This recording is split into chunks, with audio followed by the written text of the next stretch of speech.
ఆయన సమస్త ప్రపంచ వ్యాప్తంగా ఆయన రాజ్యంగా దేవుడు ఆయన సంఘాన్ని ఏర్పాటు చేశాడనే సంగతి మనం అందరం ఎరుగుదాం. అయితే మన అదృష్టం, మన దేవుని యొక్క మహాభాగ్యం, మనకి మహా గొప్ప అత్యున్నతమైనటువంటి అవకాశం దొరికింది ఏంటంటే ఆయన సన్నిధిలో, ఆయన సంఘంలో, ఆయన రాజ్యంలో, క్రీస్తు ప్రభువు రాజ్యంలో మనం స్థానాన్ని పొందేటువంటి అవకాశం మనకు ఇవ్వబడింది. అది మనం ఎంతో ఎంతో ధన్యం, ఎంతో గొప్ప భాగ్యం. ఇందులో మనం తెలివైన వాళ్ళమా, జ్ఞానవంతులమా, డబ్బున వాళ్ళమా, బీద వాళ్ళమా, ఏమండి మాసిదోనియా సంఘస్థుల్లాగా, మాసిదోనియా సంగతుల్లాగా నిరుపేదలమా, చదువుకున్న వాళ్ళమా, చదువుకోలేని వాళ్ళమా, సమస్య లేదు. అందువల్ల దేవుని రాజ్యంలో సార్వత్రికమైనటువంటి, అంటే ప్రపంచవ్యాప్తంగా ఉన్నటువంటి క్రీస్తు ప్రభు సంఘంలో మనందరం కూడా సభ్యులుగా ఉన్నాం. కాబట్టి అదే యేసు ప్రభు గారు చెప్పారు మత్తయి సువార్త 16:18 ఈ బండ మీద నా సంఘమును కట్టు, పాతాళలోక ద్వారము దాని ఎదుట నిలబడినారు. అది సార్వత్రిక సంఘం. మరి యేసు ప్రభు గారు చెప్పినటువంటి ఆ మాట ఏ సంఘం గురించి అంటే సార్వత్రికమైనటువంటి సంఘం.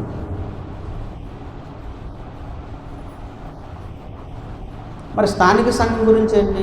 స్థానిక సంఘాన్ని యేసు ప్రభు కట్టలేదా? యేసు ప్రభు స్థాపించలేదా అంటే యేసు ప్రభు ద్వారానే స్థాపించబడింది సంఘం, యేసు ప్రభు సంఘం. అయితే స్థానిక సంఘం అనేది ఎలా ఏర్పడుతుందంటే సహోదరులు మనం కలిసి ఏకీభవించి పలానా చోట కూడుకుందాం.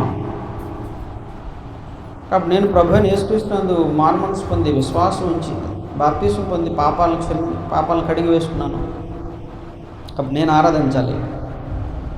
నువ్వు కూడా ప్రభువుని యేసుక్రీస్తునందు విశ్వాసం ఉంచి ఏమండి పాపాలని కడిగేసుకొని నువ్వు ఆయన పరిశుద్ధుడుగా ఆరాధించుకోవాల్సినటువంటి వాడుగా ఉన్నావు. కాబట్టి మనం కలిసి ఏకీభవించి ఇగో పలానా స్థలంలో పలానా సమయం వద్దు మనం కలుసుకుందాం, దేవుణ్ణి ఆరాధన చేద్దాం అని మనం ఏకీభవించాము. స్థానిక సంఘం అనేది నన్ను ప్రభువే రక్షించాడు, నిన్ను ప్రభువే రక్షించాడు. సార్వత్రిక సంఘంలో మనం సభ్యులుగా దేవుడు చేశాడు. మరి స్థానిక సంఘంకి సార్వత్రిక సంఘంకి తేడా ఏంటి?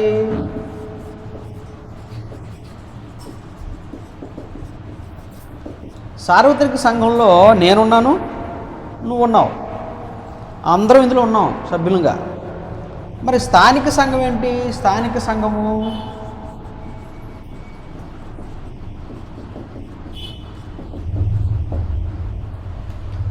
సార్వత్రిక సంఘంలోని అంటే ప్రపంచవ్యాప్తంగా ఉన్నటువంటి క్రైస్తవులు యేసుక్రీస్తు ప్రభువుని విశ్వాసం వచ్చి ఆయన చెప్పినటువంటి మాటను బట్టి లోబడి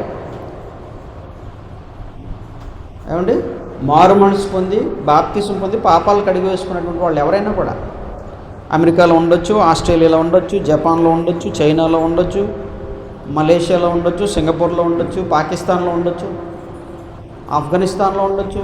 ప్రపంచంలో ఇంచుమించు ఎన్ని దేశాలు ఉన్నాయండి? 160, 190 దేశాలు, ఇంచుమించు 200 అనుకోండి. ఈ 200 దేశాల్లో ఎవరెవరు యేసుక్రీస్తు ప్రభువుని అంగీకరించారో వాళ్ళంతా కూడా ఎవరండి?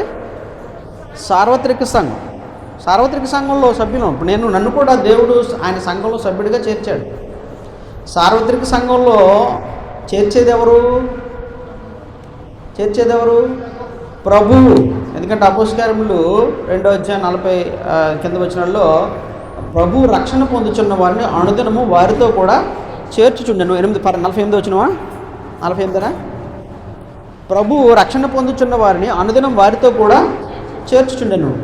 కాబట్టి ఇందులోనికి ఆయన చేరుస్తున్నాడు, ప్రభువు చేరుస్తున్నాడు. ఎవరు చేరుస్తున్నారండి?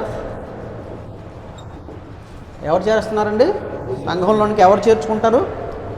ఇందులోనికి సార్వత్రిక సంఘంలోనికి మనుషులు ఎవరు చేర్చుకోలేరు. అందువల్ల అయ్యగారు నేను యేసు ప్రభుని మా హృదయంలో నమ్ముకున్నానండి, ఆయన మంచోడండి, కాబట్టి నేను కూడా సంఘంలోకి దేవుడు నన్ను చేర్చుకున్నాడంటే కుదరదు, ఆయన చేర్చుకోలేడట.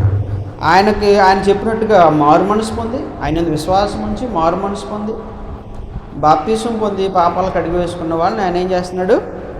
సార్వత్రిక సంఘంలో చేర్చుకుంటున్నాడు. అది అపోస్తలకార్యం 2వ అధ్యాయము 47, 48 ఏమండి 47 ప్రభు రక్షణ పొందుతున్న వారిని అనుదినం వారితో కూడా చేర్చుండను. అది సార్వత్రిక సంఘంలోనికి ప్రభు చేస్తున్న పని. సరే, మరి ఇప్పుడు స్థానిక సంఘం ఏంటి పరిస్థితి? మరి స్థానిక సంఘం ఉండాలా? దేవుడు చెప్పాడా? ఉండాలి. ఎందుకంటే అది మత్తయి సువార్త 18వ అధ్యాయం చూస్తాం. నీ సహోదరుని ఎడల తప్పిదం చేసిన ఎడల నువ్వు వెళ్ళి ఏం చేయమన్నాడు? ఆయన ఒంటరిగా ఉన్నప్పుడు కూర్చొని మాట్లాడాను. ఇప్పుడు జపాన్లో ఎక్కడో క్రైస్తవుడు ఉన్నాడు. ఇప్పుడు ఆయన నాకు తప్పిదం చేస్తాడండి నా ఎడల? ఎందుకు చేయడు?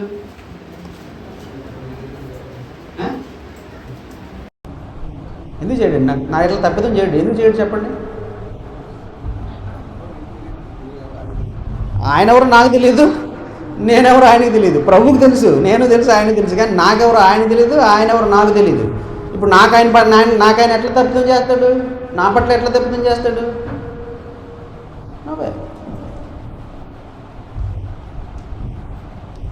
అందువల్ల ప్రభు మరి అక్కడ 18వ అధ్యాయంలోని ఎన్నో వచ్చినది? మరి అక్కడే సంఘం గురించి మాట్లాడుతున్నాడు ఆయన. స్థానిక సంఘం. ఇది మత్తయి సువార్త, ఇక్కడ రాసుకోవాలి మీరు. మత్తయి సువార్త 18వ అధ్యాయము 15వ వచనం. ఈ రెండింటికి మధ్య భేదం మనకు తెలియాలి. ఇప్పుడు సార్వత్రిక సంఘంలో నేను చేర్చబడినటువంటి నేను ఆరాధించుకోవాలి. ప్రభు చెప్పిన నన్ను జ్ఞాపకం చేసుకున్నట్టుగా దీనిని చెయ్యండి, మీరు కూడుకొని దీన్ని చేయండి. 11వ అధ్యాయం కొరింథీ రాసిన 10. మీరు కూడి వచ్చుట. ఇప్పుడు కూడి వచ్చడం అనేటువంటిది ఉందా లేదా? అది ఎక్కడ జరగాలి? స్థానిక సంఘంలోనా సార్వత్రిక సంఘంలోనా? చెప్పాలి మీరు. స్థానిక సంఘంలో. ఎందుకు స్థానిక సంఘంలో కూడుకోవడం జరుగుతుంది? ఎందుకంటే సార్వత్రిక సంఘంగా మనం కూడుకోలేం కాబట్టి. అమెరికాలో ఉన్నాడు ఒక ఆయన, జపాన్లో ఉన్నాడు ఒక ఆయన, యేసుక్రీస్తు నాలాగా అంగీకరించిన ఆయన, ఆస్ట్రేలియాలో ఉన్నాడు, పాకిస్తాన్లో ఉన్నాడు, అనేక ప్రపంచ దేశాల్లో క్రీస్తు మాటను అంగీకరించి విశ్వాసం ఉంచి ఆయన అంగీకరించిన వాళ్ళు అనేక మంది ఉన్నారు. వాళ్ళందరూ ఒకే చోట కూడుకొని ఆరాధించడం, ప్రభువుని జ్ఞాపకం చేసుకోవడం, కూడుకోవడం సాధ్యమేనా? సాధ్యమేనండి? లేదు, నోవే. అందువలన దేవుడు చెప్పింది ఏంటంటే, సహోదరులు ఆరాధించడానికి లేదా ప్రభువుని జ్ఞాపకం చేసుకోవడం ఎక్కడ కూడుకోవాలని దేవుడు చెప్పినాడండి? స్థానిక సంఘం. మత్తయి సువార్త 18వ అధ్యాయంలో స్థానిక సంఘం గురించి ప్రభు మాట్లాడారు.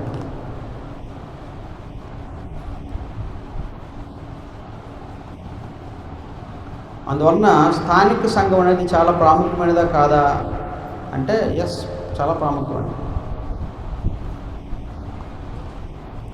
దేవుడు నియమించిందా కదా? ఎస్, దేవుడు ఏర్పాటు చేసింది. అయితే ఇక్కడ స్థానిక సంఘం ఎలాగ ఏర్పడుతుంది? ప్రభు చేరుస్తాడు ఇందులోనికి. ప్రభు ఎక్కడ చేరుస్తున్నాడు? సార్వత్రిక సంఘంలో చేరుస్తున్నాడు. మరి ఇక్కడ ఎవరు చేరుస్తారు? ఇదంతా మనం విన్నాం, మళ్ళీ మీకు జ్ఞాపకం చేస్తున్నాను. చాలామందికి మరొకసారి మీకు జ్ఞాపకం చేస్తే గుర్తొస్తుంది. ఇవన్నీ మనం విన్నవే. కాబట్టి ఇక్కడ ఈ స్థానిక సంఘంలోనికి ఎవరు చేరుస్తారు?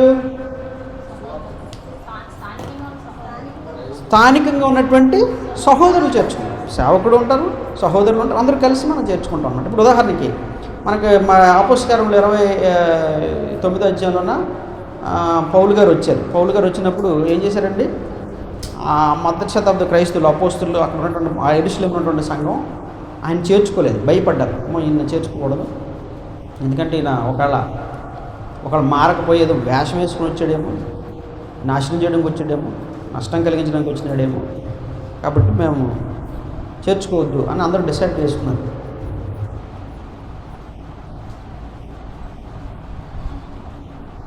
బలవంతంగా జ్వరపడగలిగాడా పౌలు? లేదు, ఛాన్స్ లేదు. కానీ అందరూ అంగీకరించాలి, యాక్సెప్ట్ చేయాలి సభ్యుడిగా. అప్పుడు మనం చదువుకున్నాం ఆ వచనం జ్ఞాపకం ఉంది కదా. అప్పుడు బర్నబా గారు ఏం చేశారు? మీకు ఎవరికైనా ఆ విషయం కావాల్సి వస్తే మీరు మత్తయి సువార్త అదే అపోస్తలుల కార్యములు 9వ అధ్యాయం 26 నుంచి 30 వచనం ఇంటికి వెళ్ళి చదువుకోండి. 9వ అధ్యాయము 26 నుంచి 30 వచనం. ఇవన్నీ మీకు మన పాఠం కాదు, కానీ మీకు ఒకసారి జ్ఞాపకం చేస్తాం. పాఠం కాదు, జ్ఞాపకం చేస్తాం. అందువల్ల ఇక్కడ విషయం ఏంటంటే అపోస్తలుల కార్యంలో 9వ అధ్యాయంలో మనకి 26 నుంచి ఆ సందర్భం మీరు చదువుకోండి, ఇంటికి వెళ్ళిన తర్వాత రాసుకొని. అక్కడ బర్నబా గారు వచ్చి చెప్పారు, సాక్ష్యం ఇచ్చారు. ఈయన నమ్మదగిన వాడు, ఈయన యథార్థవంతుడు, ఎందుకంటే నిజంగా మారాడు. ఎందుకంటే ఆయన చేస్తున్న పనులు నేను చూశాను, ఆయన ప్రకటన చేస్తున్నాడు. ఆయనకి దేవుడు మార్గమధ్యంలో కనబడి ప్రభు ఆయన ప్రత్యక్షమై ఆయన ఏర్పాటు చేసుకున్నాడు. ఆయన చేస్తున్న కార్యాలు, ఆయన బోధ నేను విన్నాను, కాబట్టి చేర్చుకోవచ్చు అని సాక్ష్యం ఇచ్చినాడు. సాక్ష్యం ఇచ్చినప్పుడు అప్పుడు ఏం చేశారండి వీళ్ళు? యెరూషలేములో ఉన్న స్థానిక సంఘం వాళ్ళు చేర్చుకున్నారు. అప్పుడు పౌలు గారు వారితో కూడా లోపలికి వచ్చుచు బయటకు వెళుతూ ఉన్నాడు. అంటే అర్థం ఏంటి? లోపలికి వచ్చి బయటకు వెళ్తున్నాడు అంటే తలుపు తీసుకుని వెళ్తున్నాడు, లోపలికి వస్తున్నాడు కాదు, అందరితో పాటుగా.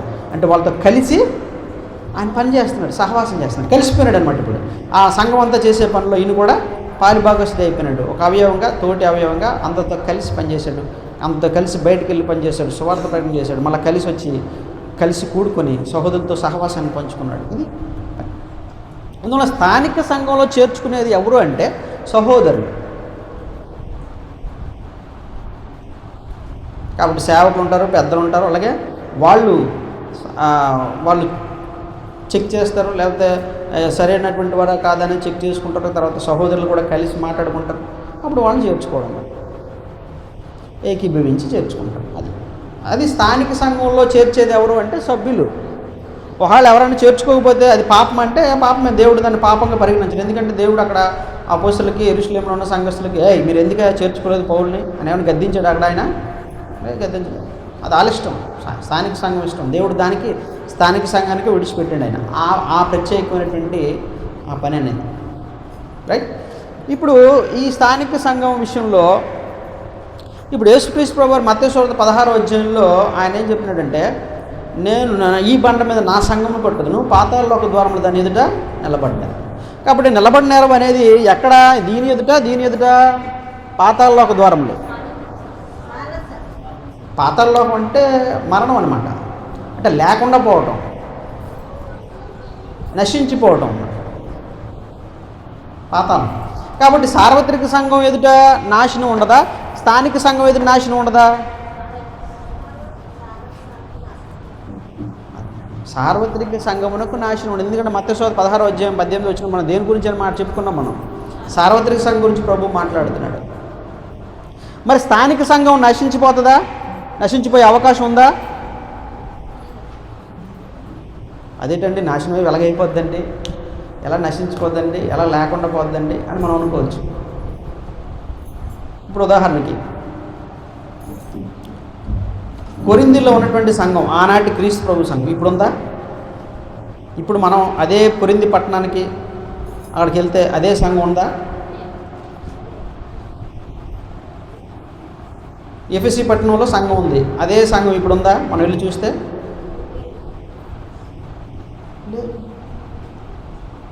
మరి ఏమయ్యే సంఘాలు?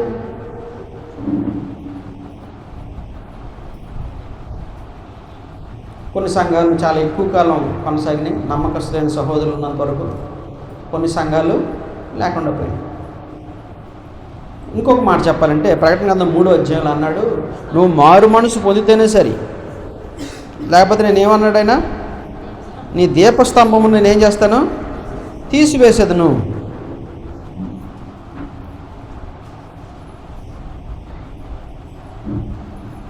కాబట్టి ఆయన సంఘాల గురించి మాట్లాడుతూ నీ దీపస్తంభమును తీసేస్తాను అంటే అర్థం ఏంటి? వెలుగ్గా ఉన్నటువంటి ఆ ప్రాంతానికి వెలుగ్గా ఉన్నటువంటి ఆ సంఘాన్ని నేనేం చేస్తాను? తీసేస్తాను అన్నాడు ఆయన. అది ఇంటికి వెళ్ళి చదువుకోండి మీరు. ప్రకటన గ్రంథం 2వ అధ్యాయం నుంచి 3వ అధ్యాయం వరకు అక్కడ సంఘాల గురించి ఆయన చెప్తాడు. చెప్పే మాటలో ఆయన ఏమన్నాడంటే, నువ్వు మారు మనసు పొందితేనే సరే, లేకపోతే ఏం చేస్తాను నేను? నీ వద్ద నుంచి దీపస్తంభమును తీసేస్తానన్నాడు. 3వ అధ్యాయంలో అన్నాడు, నీ క్రియలు నేను ఎరుగుదును, ఏమనగా జీవించున్నావు అన్న పేరు మాత్రం ఉన్నది కానీ నీ మృతుడివే. నీ క్రియలు నా దేవుని ఎదుట సంపూర్ణమైనవిగా నాకు కనపడలేదు కనుక జాగరూకుడివై అన్నాడు.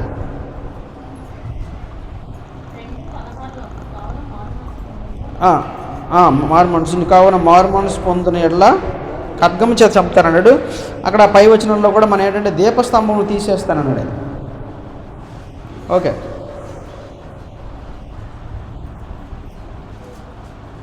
అంటే జీవించున్నావని పేరు మాత్రం ఉంది కానీ మృతుడివే అన్నాడు. 5వ వచనంలో ఏమన్నాడు? 5వ వచనంలో 2వ అధ్యాయం 5వ వచనం అంటే ఈ సంఘం ఎఫెస్ సంఘం గురించి చెప్పినప్పుడు, నీవు ఏ స్థితిలో పడితే అది జ్ఞాపకం చేసుకుని మారు మనసు పొంది ఆ మొదటి క్రియలు చేయము. అట్లు చేసి నీవు మారు మనసు పొందితేనే సరే, లేని ఎడల నేను నీ వద్దకు వచ్చి నీ దీపస్తంభం దాని చోట నుండి తీసివేతును. తీసేస్తానంటే అర్థం ఏంటి? ఇక్కడ సంఘం ఉండదు. దీపస్తంభం అంటే ఏంటి? దీపస్తంభం అంటే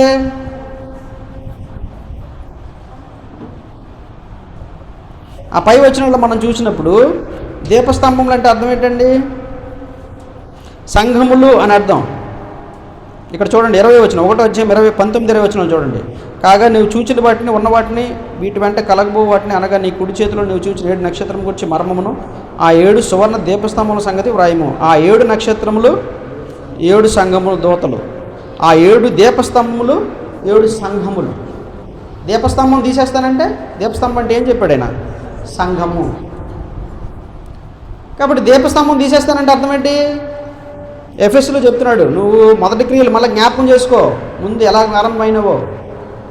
చాలా బలంగా ఆరంభమైంది ఎఫ్ఎస్సి క్రీస్తు ప్రభు సంఘం, ఎఫ్ఎస్సి పట్టణంలో. ఏమండి? కాబట్టి అక్కడ ఆ సంఘము అంత బలంగా ఉంది, బలమైన క్రీస్తు ప్రభు సంఘంగా ఉంది అది ఎఫ్ఎస్సి సంఘం. అన్ని సంఘాల కన్నా ఫిలిప్పీ సంఘం, ఎఫ్ఎస్సి సంఘం కూడా. అయితే ఎఫ్ఎస్సి సంఘము కొద్ది కాలక్రమేణలో ఏమైపోయిందండి? అపోస్తలుల 20వ అధ్యాయంలో మనం చూస్తాం. పౌలు ఏమన్నాడంటే, నేను మీలో నుంచి వెళ్ళిపోయిన తర్వాత క్రూరమైన తోడేళ్ళు ఎఫ్ఎస్సి సంఘానికి చెప్పినాడు ఆయన. ఎఫ్ఎస్సి పెద్దలను పిలిపించి అపోస్తలుల 20వ అధ్యాయం చూడండి. అపోస్తలుల 20వ అధ్యాయంలో నేను మీలో నుండి వెళ్ళిపోయిన తర్వాత అన్నాడు. 20వ అధ్యాయం 17వ వచనం. అతడు మిలేతు నుండి ఎఫెసునకు వర్తమానం పంపి సంఘ పెద్దలను పిలిపించను. సంఘ పెద్దలను పిలిపించిన తర్వాత వచ్చిన తర్వాత ఆయన అన్నాడు, 29లోకి వచ్చాను. నేను వెళ్ళిపోయిన తర్వాత ఎవరితో మాట్లాడుతున్నాడు? ఎఫెసులో ఉన్న పెద్దలతో మాట్లాడుతున్నాడు. నేను వెళ్ళిపోయిన తర్వాత క్రూరమైన తోడేలు మీలో ప్రవేశించిన నాకు తెలియను. వారు మందను కనికరింపక వారు ఏం చేస్తారు? కనికరింపరు. శిష్యులు తమ వెంట ఈడ్చుకుని పోవాలని వంకర మాటలు పలుకు మనుషులు మీలో నుండే బయలుదేరారు. అది సంఘం అనేది ఏం జరుగుతుంది? ఎఫెస్ సంఘం చాలా బలమైనదిగా ఉంది. ఏం జరగబోతుందో కూడా దేవుడు ముందుగానే చెప్పేశాడు. ఏం జరగబోతుంది సంఘానికి? మీలో నుంచి వంకర మాటలు చెప్పి శిష్యులు తమ వెంట ఈడ్చుకుని పోయే వాళ్ళు వస్తారు. వాళ్ళు మందను కనికరింపరు. అందువలన దేవుడు కూడానండి సంఘం దగ్గరికి వచ్చేటప్పటికి మీరందరూ ఏకంగా ఉండాలి, ఖచ్చితంగా నిలబడాలి అని గట్టిగా అడ్డుకట్టలేం ఏంటి దేవుడు. ఆయన వ్యక్తిగత స్వాతంత్రాన్ని ఇస్తున్నాడు దేవుడు. దాంతో నిర్ణయం తీసుకొచ్చిన బాధ్యత ఎవరిదండి? సంఘంలో ఉన్నటువంటి మనది. ఆయన ఎవరిని బలవంతంగా ఆపడు లేదా బలవంతంగా కట్టడి చేయడు. సంఘం విచ్ఛిన్నమవుతున్నప్పుడు లేదా సంఘం విడిపోతున్నప్పుడు, సంఘానికి చేటు కలుగుతున్నప్పుడు ఆయన ఏం ఆపట్లేదు. ఎందుకంటే ఆయన చెప్పేశాడు ఎఫెసులో సంఘానికి, మీరు క్రూరమైన తోడలు ప్రవేశిస్తాయి, మందను కనికరించడం. అందువల్ల విషయం ఏంటంటే లేకుండా పోతుందని. కాబట్టి ఇక్కడికి వచ్చేటప్పటికి ఎఫెసు సంఘానికి ప్రకటన గ్రంథంలో 2వ అధ్యాయంలో మనం చూసినప్పుడు ఏం చెప్తున్నాడు దేవుడు? ప్రభు, మీరు మొదట ఏ ప్రేమనైతే కలిగి ఉన్నారో, మొదట ఏ క్రియలనే చేసేదారో ఆ క్రియలు జ్ఞాపకం చేసుకో. అలాగ నువ్వు చేస్తే సరే, లేకపోతే నేనేం చేస్తానన్నాడు ఆయన? దీపస్తంభాన్ని. అంటే అక్కడ సంఘం లేకుండా అయిపోయింది. బహుశా మరి ఇప్పుడు అక్కడ సంఘం మరి ఇప్పుడు ఉందండి, ఇప్పుడు ప్రస్తుతానికి ఒక మొదటి శతాబ్దంలో ఉందనుకోండి, 20వ శతాబ్దానికి ఇప్పుడు ఆ సంఘం ఉందా? లేదు. అంటే కాలక్రమంలో ఏమైపోయింది, అది లేకుండా పోయింది. రైట్. అలాగని చెప్పి ఇంకెక్కడ స్థానిక సంఘాలు జరగవా? ఇప్పుడు మనం కూడా స్థానిక సంఘంగా కలుసుకున్నాం కదా. ప్రపంచంలో అనేక చోట్ల స్థానిక సంఘాలుగా కూడుకుంటారు, కలుసుకుంటారు. సంఘాలు ఎంతవరకు ఉండాలో నమ్మకంగా వాళ్ళు జీవిస్తారో అంతవరకు దేవునికి ఒకరి పట్ల ఒకరు నమ్మకంగా జీవిస్తారు, అంతవరకు సంఘం ఉంటుంది, లేకుండా పోవచ్చు తర్వాత. దాన్ని మనం ఏం చేయలేము. కానీ ఇక్కడ విషయం ఏంటంటే, మరి అందులో ఉన్న నమ్మకస్తులైన పరిస్థితి ఏంటి? నమ్మకస్తుల పరిస్థితి ఏంటి అంటే సంఘం అంతా చెడిపోదు కదండి. కొంతమంది చెడిపోతారు, కొంతమంది తప్పుదారి పడతారు, కొంతమంది ఏమవుతారండి, మోసంలో పడిపోతారు, అపవాది మోసంలో పడిపోతారు, మనుషుల యొక్క మాయలో పడిపోవచ్చు, లేకపోతే భ్రమంలో పడిపోవచ్చు, సాతాను తంత్రాల్లో పడిపోవచ్చు. మరి మిగిలినటువంటి నమ్మకంగా జీవించే వాళ్ళు, ప్రభువుకు నమ్మకంగా జీవించే వాళ్ళ సంగతి ఏంటి? మరి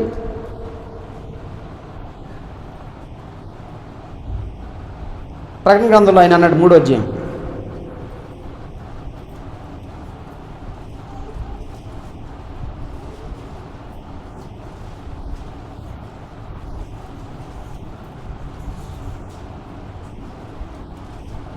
ఇక 3వ అధ్యాయం అన్నాడు, నీ క్రియలు నేను ఎరుగుదును, ఏమనగా జీవించున్నావన్న పేరు మాత్రం ఉన్నది కానీ నీ మృతుడివే. సంఘం ఏమైపోయిందట? సార్దీసులో ఉన్న సంఘం మృతుడివే, చనిపోయింది. కానీ నీ క్రియలు నా దేవుని ఎదుట సంపూర్ణమైనవిగా నాకు కనపడలేదు కనుక జాగరూకుడవై చావనై ఉన్న మిగిలిన వాటిని బలపరచుము. మిగిలిన వారి చావనై ఉన్న అంటే ఇంకా బలహీనంగా ఎవరైతే ఉన్నారో లేకపోతే బాగున్నారో వాళ్ళని బలపరచు. కాబట్టి మిగిలిన వారు ఎవరైతే ఉన్నారో వాళ్ళని బలపరచు అన్నాడు ఆయన, స్థిరపరచు అన్నాడు ఆయన. కాబట్టి ఇక్కడ తర్వాత విషయాల్లో మనం ఆయన ఏమన్నాడు, ఇదిగో 10వ వచనం అంటే 2వ అధ్యాయం 10వ వచనం కూడా చూడండి. స్మరణలో ఉన్న సంఘం కోసం చెప్తున్నాడు ఆయన. స్మరణలో ఉన్న సంఘం, ఇదిగో మీరు శోధింపడినట్లు అపవాది మీలో కొందరిని చెరలో వేయించుకున్నాడు. అంటే కొందరు చెరలోకి వెళ్ళిపోతారు, సాతాను బందెల్లోకి వెళ్ళిపోతారు, సాతాను ఉచ్చుల్లోకి వెళ్ళిపోతారు, మోసంలోకి వెళ్ళిపోతారు, కొందరు వెళ్ళిపోతారు. అయితే 10 దినములు శ్రమ కలుగును, మరణం వరకు నమ్మకం ఉండవు, నేను నీకు జీవకిరీటం ఇచ్చును. ఎవరైతే నమ్మకం ఉంటారో మరణం వరకు వాళ్ళ దేవుడు ఏమిస్తానండి? ఎందుకు నమ్మకంగా ఉన్నటువంటి వారికి దేవుడు జీవకిరీటం ఇస్తాడు? సంఘంతో పాటు వాళ్ళు ఎందుకు నాశనం అయిపోరు? ఎందుకంటే మన ప్రాథమికమైనటువంటి సభ్యత్వం ఎక్కడుంది? సార్వత్రిక సంఘంలో ఉంది.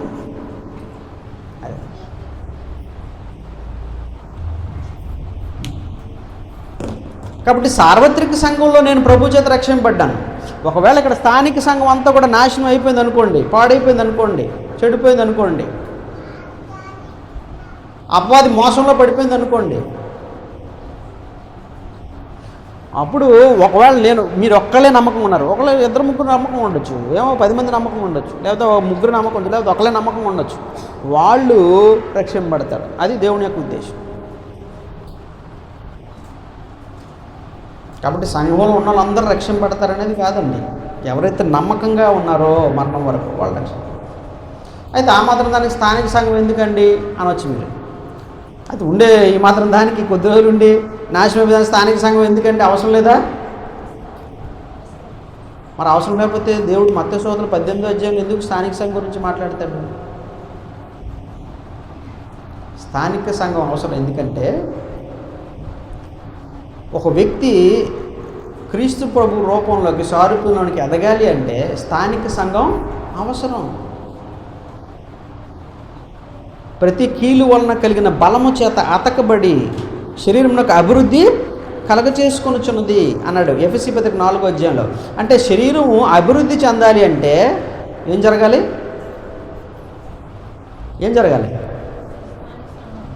శరీరం అభివృద్ధి జరగాలండి. ఏం జరగాలి? మా జోనాథన్ గారు ఉన్నాడు, వాడి శరీరం డెవలప్ అవ్వాలి, వాడు అలాగే ఉండిపోకూడదు. ఏం జరగాల? ఏం సార్? జోనాథన్కి ఆత్మీయ ఆహారం ఇస్తారా? అంటే ఇవ్వాలండి, వాక్యం చెప్తాను మంచిదే. ఇప్పుడు ఆయనకి శరీరం గురించి మాట్లాడుతున్నాం, ఆయన బాడీ పెద్దోడు అవ్వాలి, ఏం చేయాలి ఇది? ఇప్పుడు ఆహారం తింటాడు, ఓకే. ఇంకా అసలు సంగతి మర్చిపోయినారు, అవయవాలన్నీ కలిసి పనిచేయాలి. ఇప్పుడు గ్రోత్ అనేది ఎప్పుడు ఎలాగొస్తుంది ఓ వ్యక్తి జీవితంలో? ఆహారం దగ్గరికి వెళ్ళిపోతున్నారు మీరు. అవయవాలు పనిచేయాలి కలిసి. ఏది సపరేట్గా పనిచేస్తే కుదరదు, గ్రోత్ రాదు. నోటికి నోరు వేరేగా పనిచేస్తే అభివృద్ధి అవుద్దా?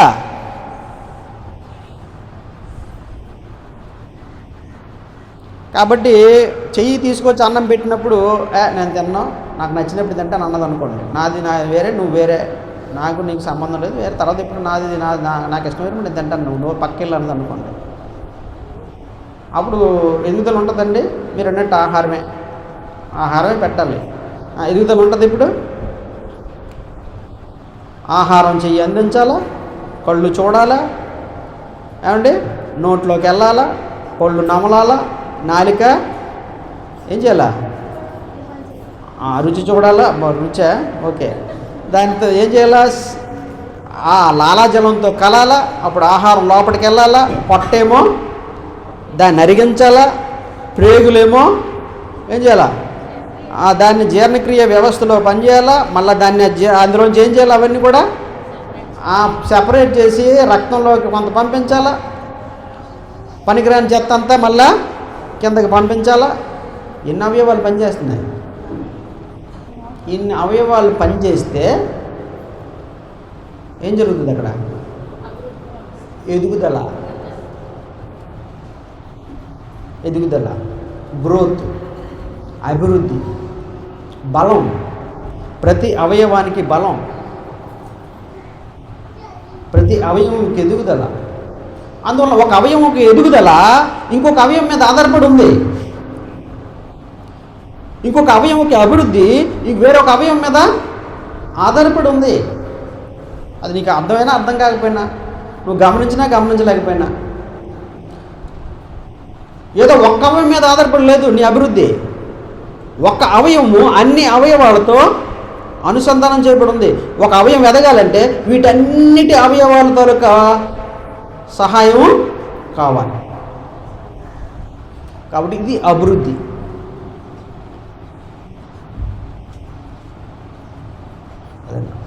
ఇన్ని అవయవాలు కలిసి పనిచేయాలా. ఒక అవయవంతో మాత్రమే అభివృద్ధి అవ్వదు. ఒక అవయవం మిగిలిన వాటి అన్ని అవయవాలతో అనుసంధానం చేయబడాలా, సమగ్రంగా పనిచేయాలా, అప్పుడు అభివృద్ధి అనేది కలుగుతుంది. కాబట్టి ఇలాగూ క్రైస్తవుడు అభివృద్ధి పొందటానికి, ప్రేమలోను జ్ఞానంలోను అన్ని విషయాల్లోనూ అభివృద్ధి పొందటానికి ఏది అవసరం అండి? అది దేవుడి ఉద్దేశం అన్నమాట. అందువల్ల స్థానిక సంఘం అవసరం లేదని అనడానికి ఏం లేదు. కాబట్టి ఈ విషయాలు మీకు తెలియజేస్తాం. కాబట్టి ఇప్పుడు గబగబని ఇప్పుడు ఒక విషయం, మనకి ఈ స్థానిక సంఘము అభివృద్ధి కానీ లేదా ఆ సంఘం పాడైపోవడానికి కానీ కారణాలు ఏమై ఉంటాయి అనుకుంటున్నారు మీరు? ఒక విషయాన్ని దాని గురించి ఆలోచించే ముందు మీకు ఒక విషయాన్ని నేను తెలియజేస్తాను. ప్రపంచంలోనే అతిపెద్ద గోడ కట్టడం ఏదో తెలుసండి? చైనా వాల్, అందరికీ తెలుసండి. అది ఎంత పెద్దదంటే ఆకాశం అంతరిక్షంలోకి వెళ్ళినా కూడా ఆ వాల్ కనబడుతుంది. అంటే ఆ గోడ అండి ఇంచుమించు ఆ దేశం అంతటా చుట్టూ ఉంది. చైనా ఇంచుమించు ఒక భూభాగం చుట్టూ అంతా ఉంది. అంత పెద్ద గోడ. గోడ అంటే మల్లాడి గోడలు అనుకున్నారు కాదు, చాలా పెద్ద గోడలు. ఇంచుమించు కార్లు రథాలు కూడా వెళ్ళిపోతాయి దాని మీద. అంత పెద్ద గోడలు, అంత పెద్ద విస్తీర్ణంలో కట్టించారు. అంత ఎత్తుగా ఎందుకు కట్టించారు తెలుసా మీకు? వాళ్ళేమో ఏదో ప్రపంచంలో వింతలుగా ఉండడానికి చేయలేదు వాళ్ళు. వాస్తవంగా అది వింత, ప్రపంచంలో వింత. కానీ అది వింతగా ఉండడానికి చేయలేదు వాళ్ళు. ఆనాటి చైనీయులు ఎందుకు స్థాపించారు, ఎందుకు కట్టలేట? అది ఇంచుమించు అది 25 సంవత్సరాలు ఎంత పట్టిందట అది కట్టడానికి. 25 సంవత్సరాలు. ఎందుకు కట్టారు తెలుసా? కోటల చుట్టూ ఎందుకు పెద్ద గోడలు కడతారని తెలుసా? రాజుగారి కోట చుట్టూ మన విజయనగరంలో కోట గోడలు ఉన్నాయా? ఎందుకు పెద్ద గోడలు? మీరు ఎక్కువ చూసారా? ఇవి చాలా చిన్నవి చైనా గోడలతో పోల్చుకుంటే.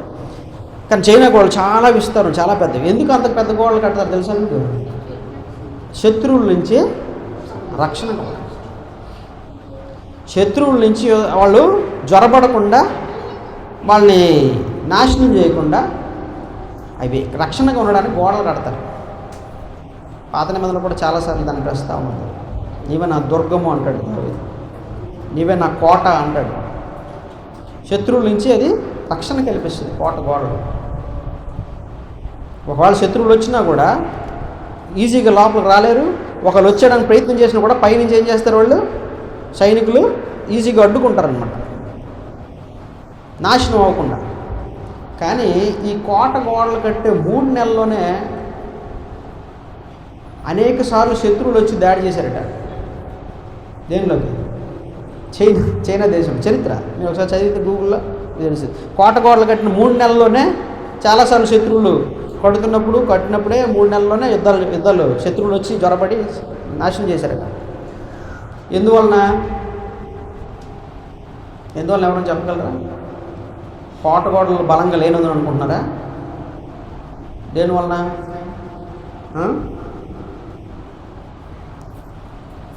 రాజ్యంలో ఉన్నటువంటి వాళ్ళు శత్రువులతో కలిసిపోవడం వల్ల. మీకు అర్థమవుతుందా? శత్రువులతో కలిసిపోవడం వల్ల, శత్రువులతోటి కుమ్మక్కైపోవడం వల్ల. చైనా దేశానికి కోట గోడలు కట్టిన తర్వాత 3 నెలల్లోనే చాలా యుద్ధాలు జరిగినాయట. శత్రువులు వచ్చి ఆక్రమించుకున్నారు. దేనివల్ల? కోట గోడలు బలంగా లేక కాదు, ఇన్ని సంవత్సరాలు కష్టపడిన కోటలు పనికిరావని కాదు. లోపల ఏంటి కారణం? లోపల ఉన్న వాళ్ళే ఎవరితో కుమ్మక్కైపోయినారు? శత్రువులతో కుమ్మక్కైపోయినారు.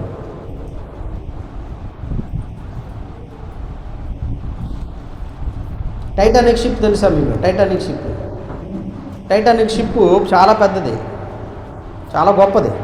అది మునిగిపోవడానికి ఆస్కారమే లేదు. ఇది కెప్టెన్ అన్నాడు ఇది మునగదని. కానీ అది సగం దారిలోకి వెళ్ళి, సగం సముద్రంలోకి వెళ్ళి మంచు వాటిని గుద్దుకొని ఒకసారి ఇరిగిపోయి ముక్కలైపోయి 2 ముక్కలు అయిపోయి లోపలికి వెళ్ళిపోయి చాలామంది చచ్చిపోయినారు. కొన్ని వేల మంది చనిపోయినారు. దాని మీద సినిమా కూడా వచ్చింది, చాలా పెద్ద న్యూస్ అది ఇప్పటికి కూడా. ఎందుకు అది అలాగైందని తెలుసా అండి? అది మంచు కొండలు ఢీ కొట్టే వైపు దానికి ఏం చేయాలంటే మొత్తం అంతా పెయింట్ వేస్తారట. పెయింట్ టైటానిక్ షిప్కి ఆ పెయింట్ ఏం చేస్తుందంటే నీరు చేరకుండా, లేదా ఏదో దీనికి గుద్దినా కూడా ఏం చేస్తుందంటే అది నీరు లేకుండా అడ్డుకుంటుంది అన్నమాట. కానీ ఇంత పెద్ద షిప్కి ఒక భాగాన పెయింట్లో లోపం కలిగినటువంటి పెయింట్ వేశారట. ఒక పక్క, అన్ని పక్కల కాదండి, అన్ని పక్కల మంచి పెయింట్ వేశారు. ఒక పక్క లోపం కలిగిన పెయింట్ వేశారట. ఒక పక్క లోపం కలిగిన పెయింట్ వేస్తే ఏమైందండి? అది ఈ మంచు కొండలు గుద్దుకోవడం వలన కరెక్ట్గా మంచు కొండలు అంతా షిప్ అంతా గుద్దుకొని ఉంటుంది. కానీ షిప్ అంతా బాగానే ఉంది. కానీ ఎక్కడ దెబ్బతింది? లోపం కలిగినటువంటి ఎక్కడైతే పెయింట్ వెళ్ళిందో అక్కడ దెబ్బతింది. నీరు అందులో జ్వరపడడం చేత మొత్తం అంతా ఏమైపోయింది? సింక్ అయిపోయి, మొక్కలైపోయి, మొత్తం మునిగిపోయి చాలామంది ప్రాణాలని కోల్పోయారు. అందులో చాలా 3,000 మంది మన లెక్క వచ్చి బతికిన వాళ్ళు బయటకు వచ్చినారు. కొన్ని వేల మందిలో, లక్షల మంది. కారణం మనం అనుకుంటాం, చాలామంది ఏమనుకుంటారంటే బయట నుంచి మంచుగడ్డలు అంటే అందువలన. మంచుగడ్డలు కాదు. ప్రాబ్లం ఎక్కడ? ప్రాబ్లం ఏంటి? షిప్పులోనే లోపలే ఉన్నటువంటి సమస్య, లోపం.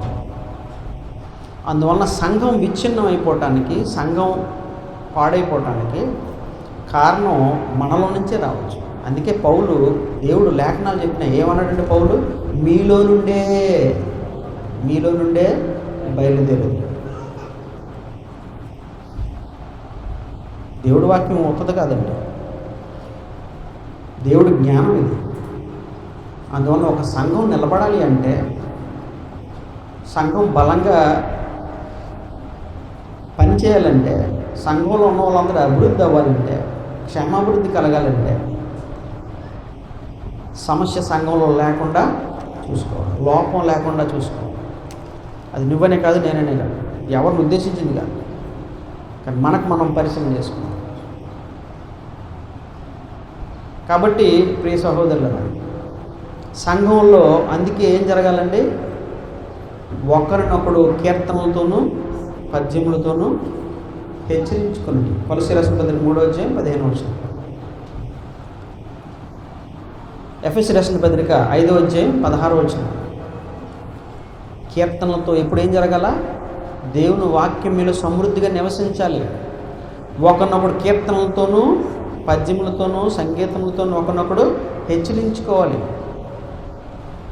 నేడు అనే సమయం ఉండగానే హెబ్రీ పత్రిక ఎన్ని లేఖనాలు దేవుడు చెప్పినాడండి. హెబ్రీ పత్రిక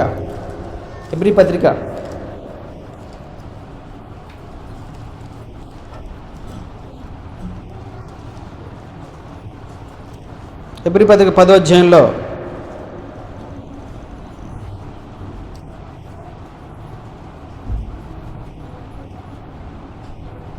24-25 వచనంలో అన్నాడు, కాబట్టి కొందరు మానుకుంటున్నట్టుగా సమాజంగా కూడటం మానక ఒకరినొకడు హెచ్చరించుచు. ఏం చేసుకోవాలా, హెచ్చరించాలా. ఇదిగో నీ వలన సంఘానికి, దేవుని సంఘానికి నష్టం కలగకూడదు, అవమానం కలగకూడదు. ప్రభు సంఘం నా వలన అవమానం కలగకూడదు. ప్రభు సంఘానికి, ప్రభు సంఘం పాడవకూడదు, బలంగా ఎదగాలి. అందువలన మనం ఒకరినొకరు హెచ్చరించుకోవాలి. ఇదిగో నువ్వు ఇది చేయి, నేను అది చేస్తాను. ఒకరినొకరు పురుకొల్పుకోవాలా. ఒకరినొకరు ఏం చేసుకోవాలండి, పురుకొల్పుకోవాలా. నువ్వు ఈ పని చేయి, నేను ఈ పని చేస్తాను సంఘం కోసం. నువ్వు అది చేయి, నేను ఇది చేస్తా సంఘం కోసం, ప్రభు సంఘం నిలబడడం కోసం, ప్రభు సంఘం అభివృద్ధి అవ్వడం కోసం నా వంతు పని నేను చేస్తాను. కాబట్టి ఏమన్నారంటే అక్కడైనా ఒకరినొకడు హెచ్చరించుచు, ఒకరినొకడు హెచ్చరించుకోవాలి. హెచ్చరించడం అంటే ఏంటండి, హెచ్చరిక ఎప్పుడు చేస్తారండి, ఏమండి హెచ్చరిక ఎప్పుడు చేస్తారండి? ఇప్పుడు తుఫాన్ వస్తుంది, ఎప్పుడు చెప్తాడు, వర్షం వచ్చినప్పుడల్లా చెప్తాడేంటి, టీవీల్లోని మెసేజ్లు. ఇప్పుడు మన ఫోన్లో కూడా మెసేజ్లు వచ్చేస్తున్నాయి, కీ కీ కీ శబ్దం వచ్చేస్తుంది. అంటే ఏంటి అది వార్నింగ్. ఏంటి వార్నింగ్, మీ ప్రాంతంలో పిడుగులు పడితే జాగ్రత్త, బయటికి వెళ్ళద్దు. ఎందుకు ఆ వార్నింగ్, నీకు నువ్వు జాగ్రత్త పడడానికి. కాబట్టి వార్నింగ్ అనేది, హెచ్చరిక అనేది ఎప్పుడు, ప్రమాదం రాకుండా, ప్రమాదంలో పడిపోకుండా, నీకు నువ్వు నష్టం చేసుకోకుండా, సంఘానికి నష్టం కలగకుండా, ప్రమాద గంటికలు. హెచ్చరిక అంటే వార్నింగ్. ఒకరినొకరు హెచ్చరించుకోవాలా సమయం ఉండగానే. అందువలన ప్రియ సహోదరులారా, చాలామంది ఏమనుకుంటామంటే, అందుకే మనకి చాలామందికి ఇవన్నీ మనం వింటాం, కానీ మళ్ళీ సమయం వచ్చేటప్పటికి మనకి ఎలా ఉంటుందంటే అండి, ఎవరైనా మనకు పొగిడితే చాలా ఆనందంగా ఉంటుంది కదా, అంతేనా? పొగిడితే ఎంత ఆనందంగా ఉంటుందండి మనకి, అబ్బా చాలా చెవిట్లో అమృతం పోసినట్టుగా ఉంటుంది, అంతేనా? పొగిడారు అనుకోండి ఎట్లా ఉంటుంది, అమృతం పోసినట్టు ఉంటుంది. అబ్బా ఇంకో 2 మాటలు చెప్తూ బాగుంది. అందుకే రాజులు ఏం చేసేవారంటే పక్కన ఎవరిని పెట్టుకునేవారు. అలా అలా ఇందులోని వాళ్ళ దాన్ని ఏమంటారు, రాజుగారి సంస్థానంలో, రాజుగారి సంస్థానం సభలో ప్రత్యేకంగా ఒకడు ఉంటాడు. ఆయన ఏం చేస్తుంటాడు, ఆయన పనికేటు కాదు, రాజుగారు అది, రాజుగారి ఇది అని పొగడుతూ ఉంటాడు అనమాట. పొగడుతుంటే ఇంకే ఆహా నేను కాబట్టి ఓహో.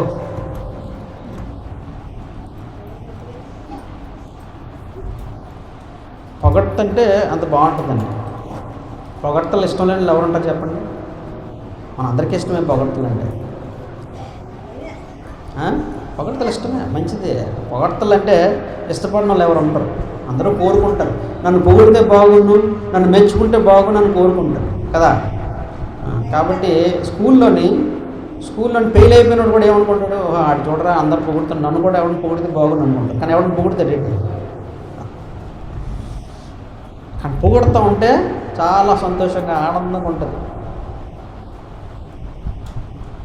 కానీ ఎవరైనా మనల్ని మందలిస్తే,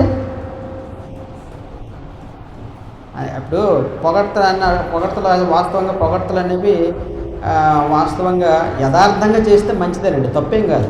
యథార్థంగా చేస్తే తప్పేం కాదు. ఇప్పుడు ఒక మంచి పని చేశాడు, శభాషణ ఆయన మంచి పని చేసినాడు, గుడ్ అంట. పిల్లలు బాగా చదివారు, మార్కులు తెచ్చుకున్నారు, కష్టపడ్డారు, ఏమంటే 100కు 100 మార్కులు, 100కు 100 కాకపోయినా 99, 98 తెచ్చుకున్నారు. వచ్చినప్పుడు ఏమంటామండి? వెదవా, చెత్త వెదవా, పాడు అంటామా? వెరీ గుడ్ నాన్న, కీప్ ఇట్ అప్, మంచి పని చేసావు, వెరీ గుడ్ అంటాం, మంచిది. మీ అబ్బాయి ఏమంటే 100 మార్కులకి 2 మార్కులు 3 మార్కులు తెచ్చుకొని వచ్చాడు, శభాష్ రా నాన్న అంటావా?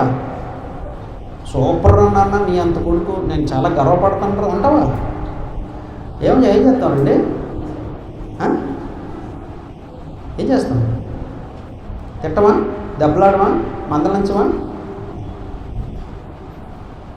అందువల్ల ఎప్పుడు పొగడాలో ఎప్పుడు మందలించాలో మనకు తెలియాలి. అది జ్ఞానం. కాబట్టి దీనికి పెద్ద జ్ఞానం కూడా అవసరం లేదు. దేవుడు పనిని చేసినప్పుడు, దేవుడు కొరకు ప్రయాసపడినప్పుడు, లేదా మంచి పనిని చేసినప్పుడు, నలుగురికి మేలుకరమైన పనులు చేసినప్పుడు ప్రోత్సహించాలి మనం.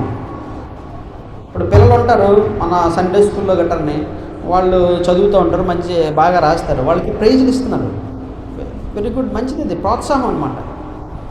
సండే స్కూల్లో దేవుని వాక్యం నేర్చుకోవడానికి మరింత వాళ్ళకి ఉత్తేజాన్ని కలిగిస్తుంది, రైట్, మంచిదే. కానీ మందలించడాన్ని అది సరిగ్గా చేయలేనప్పుడు ఏమంటే అన్ని మంచి పనులు చేసేస్తాం మనం, ఏమంటే అంత అద్భుతంగా చేసేస్తామా?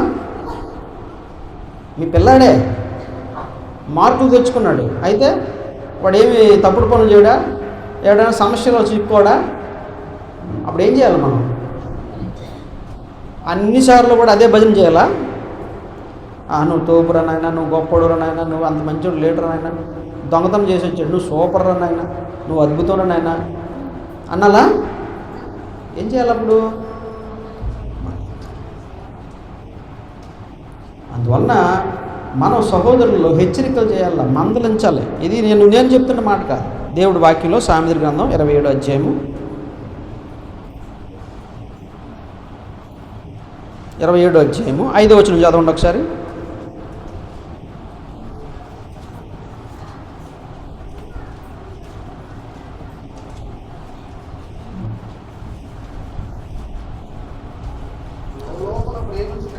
లోపల ప్రేమించట కంటే ఏది బెస్ట్ అంటారు? చేసిన తప్పుని సమస్యని చెప్పకుండా లోపల మంచిదే, నా సహోదరుడు నాకు మంచి, నాకు ఇష్టం, కానీ పోగొట్టుకోకూడదు అని లోపల దాచుకుని వాళ్ళకి చెప్పాల్సింది చెప్పట్లేదు అనుకో, అప్పుడు ఆయన నష్టం చేసినట్లా లాభం చేసినట్లా? అయ్యా, నష్టం చేస్తాం. అది ప్రేమగా బహిరంగంగా గద్దించడం మేలు అన్నాడు. తర్వాత కింద వచ్చిన చూడండి, చదవండి. దేవుడు వాక్యం జ్ఞానం, ఇది దేవుని జ్ఞానం.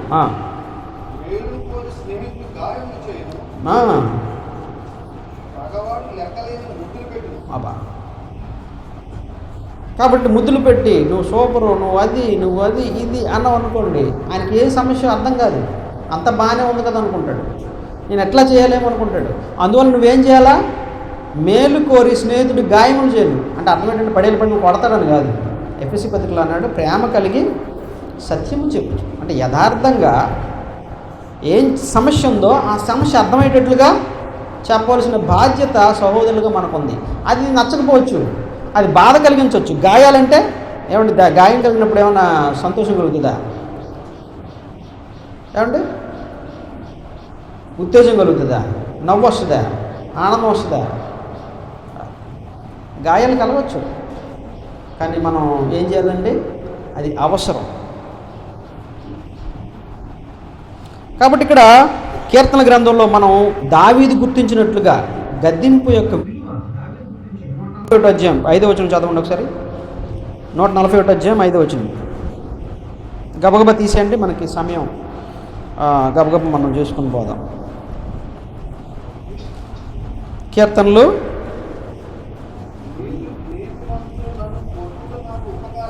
నీతిమంతులు నన్ను కొట్టుట నాకు ఉపకారం. అబ్బా, ఇది ఎవరు గుర్తించారండి? ఇది దావీదు అంత ఆయన గుర్తించినాడండి. ఏమంటే దావీదు తెలివి తక్కువ, దేవుడు అజ్ఞాన, దావీదు అజ్ఞాన. నిజంగా దేవుడు మన్నన పొందినవాడండి, దేవుడు చేత అంగీకారం పడినవాడు, దేవుడు మెప్పు పొందినటువంటి వాడు. ఎందుకంటారా? మీకు ఆయన జీవితంలో ఒక ఆయన వచ్చినాడు తప్పు చేసినప్పుడు. ఎవరైనా సమూయేలు గ్రంథంలో రాసుకోండి, మరి ఇప్పుడు చదవడానికి మన సమయం లేదు. ఆయన ఏమన్నాడంటే, నాతాను సమూయేలు 2వ సమూయేలు గ్రంథం 12వ అధ్యాయం 7 నుంచి 5 వచనాల్లో, 12వ అధ్యాయం 7 నుంచి 15 వచనాలు మీరు చదివితే రాసుకొని ఇంటికి వెళ్ళి చదవండి. ఏం చేశాడంటే, నాతాను వచ్చి ఏం చేశాడు? గద్దించాడు. నువ్వు పాపం చేసావు, నువ్వు పాపం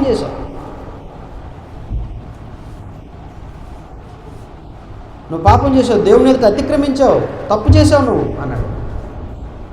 ఇంకోటి ఎవడైనా అయితే ఆ స్థానంలో ఉంటే ఏం చేస్తాడండి? ఆఫ్టర్ ఆల్ నువ్వు ఎవడోరా, ప్రవక్తవా, ఏం చేస్తాడండి? పేక తగ్గిపోతే చేస్తాడు. రాజు తలుచుకుంటే దెబ్బలకు పదవా అన్నాడు ఆయన, అంతే కదండి. పేక నరికించిడా, పేక తెగి అవతల పడాలా, కోట అవతల. కానీ దావీదు ఏమన్నాడు తెలుసా అండి? నేను పాపిని, ప్రభువా నీ సేవకుని పంపించి నన్ను బుద్ధి చెప్పినావు, నేను నీ ఎదుటే పాపం చేశాను తండ్రి, ఎంత ఘోరమైన దుష్క్రియకి నేను పాల్పడినాను. అది దావీదులో ఉన్న గొప్పతనం,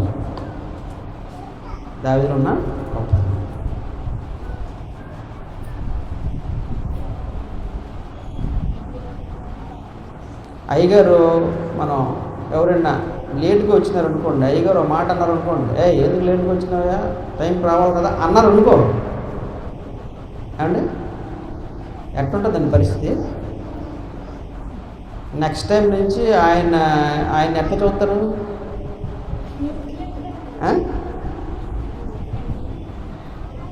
ఆయనతో మాటలు కట్టు, ఆయనతోటి అన్నీ కట్టు. ఇక అక్కడి నుంచి శత్రువుగా ఆయన మైండ్లో ఫిక్స్ చేసేస్తాం కదా. ఎవరైనా చెప్తే, ఆయననే కాదు ఎవరు చెప్పినా కూడా మన మైండ్లో ఫిక్స్ చేసుకో. ఇంకా ఆయన ఏం చెప్పినా వ్యతిరేకంగా మనం ఆలోచించడం. కాబట్టి ఇక్కడ విషయం ఏంటంటే, దావీదు అట్లా చేయలే. దావీదు ఏం చేసాడండి? కాబట్టి ఆయన ఏమన్నాడు? మరొకసారి చదివండి. నన్ను 141 అధ్యాయం 5వ వచనం ఏమన్నాడు ఆయన? నీతిమంతుడు గద్దించుట నాకు, నన్ను గద్దించాలండి, నన్ను వ్యక్తిగతంగా నా లోపాలను చెప్పాలి. చెప్పకపోతే నాకు ఎట్లా తెలుస్తుంది? అయ్యా మీకు లోపం ఉంది, ఇది సరిదిద్దుకోండి, ఇది సంఘానికి అంతటికి మేలు అవుతుంది, సంఘం అభివృద్ధికి ఇది కారణం అవుతుంది, సహోదరులు బలపడడానికి అవసరం అవుతుంది అని చెప్పాలి. అప్పుడు ఏమన్నా 141 అధ్యాయం 5వ వచనం చదవండి. నీతిమంతుడు నన్ను కొట్టుట నాకు ఉపకారం, వారు నన్ను గద్దించుట తైలాభిషేకం.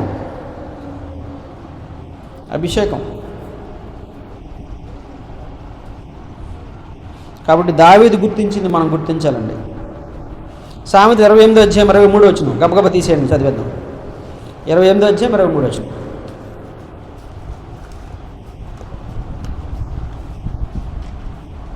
సామెత 28వ అధ్యాయం 23వ వచనం.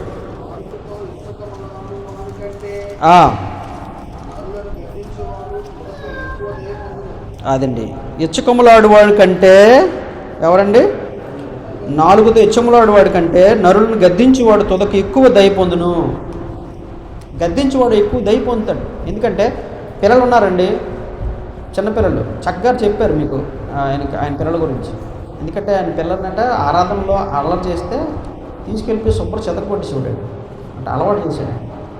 ఇప్పుడు వాళ్ళ అబ్బాయి పెద్ద అబ్బాయి వచ్చినప్పుడు చెప్పినాడు, మీకు జ్ఞాపకం ఉందో లేదు, దేవుడు ఆ విధంగా నా తండ్రి నన్ను చేయటం వల్ల నేను ఈ రోజున దేవుడి సన్నిధిలో బలమైనటువంటి వాళ్ళ సంఘంలో కాదు, వేరే సంఘంలో ఆయన సభ్యుడిగా ఉండి, ఆయన సేవకుడు కూడా కాదు, సభ్యుడిగా ఉండి ఏం చేస్తున్నాడండి అక్కడ? పిల్లలకి వాక్యం నేర్పిస్తున్నాడు ఆండ్రూ. మళ్ళీ ఆయన ఎంత వాక్యం తెలిసినట్టు తెలుసా అండి? చాలా మంచి వాక్యం తెలుసు. దానికి కారణం ఏమని చెప్పినాడు? ఆయన చెప్పాడట తండ్రికి కూడా, నాన్న నువ్వు ఆ రోజు గద్దించడం నాకేమైంది, ఈరోజు నాకు లాభమైంది, నాకు మేలైంది. పిల్లల్ని గద్దించడానికి మనం చాలా ఎందుకో సంకోచిస్తూ ఉంటాం, పిల్లల్ని కొట్టడానికి భయపడతాం. ఈ సంఘంలో ఆరాధన అల్లరి చేసుకున్నప్పుడు నాలుగు తగిలించడానికి ఎందుకో మొహమాట పడుతూ ఉంటారు. అయ్యో ఎక్కడ బాధపడిపోతాడు, ఎక్కడ నొప్పి వచ్చేద్దని. వాళ్ళకి అలవాటు అవ్వాలి సంఘంలో. అది ఇప్పుడు వాళ్ళకి అర్థం కాకపోవచ్చు, ఇప్పుడు వాళ్ళకి బాధగా ఉండొచ్చు, కానీ పెద్దవాళ్ళు అయిన తర్వాత నేను మెచ్చుకుంటాను. నా తండ్రి నన్ను ప్రేమించాడు కాబట్టి నన్ను క్రమశిక్షణలో పెట్టినాడు. నా తల్లి నన్ను ప్రేమించింది కాబట్టి నాకు మంచి మాటలు చెప్పింది, నాకు నడిపించింది. ఒక దొంగోడు కథను నేను విన్నానండి. ఆయన దొంగోడు వాళ్ళ అమ్మకి దొంగతనం తీసుకొచ్చి ఇస్తుంటే వాళ్ళ అమ్మ ఓకే రా తీసుకురాని హ్యాపీగా యాక్సెప్ట్ చేసింది.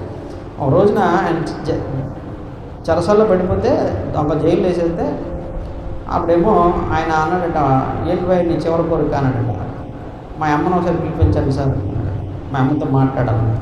అమ్మ చాలా ఆతృతంగా వచ్చిన తర్వాత ఏం చేశాడట, అమ్మ నీ చెవిట్లో ఒక విషయం చెప్పాలి అన్నాడట.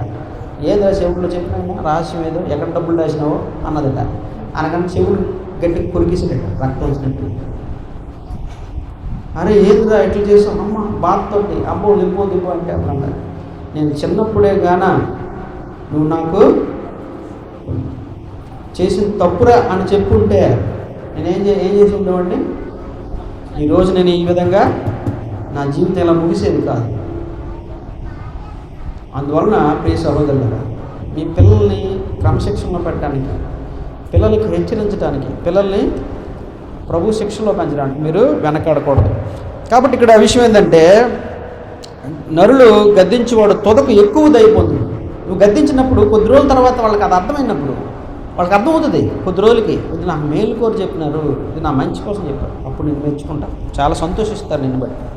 కాబట్టి ఇక్కడ తర్వాత మాటని మనం చూద్దాం. మత్తయి సువార్తలో గలతీ రాసిన పత్రిక 2వ అధ్యాయము, దానికంటే ముందు అండి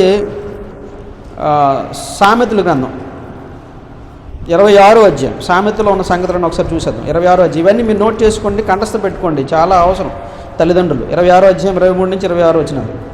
26వ అధ్యాయం 23 నుంచి 26 వచనాలు.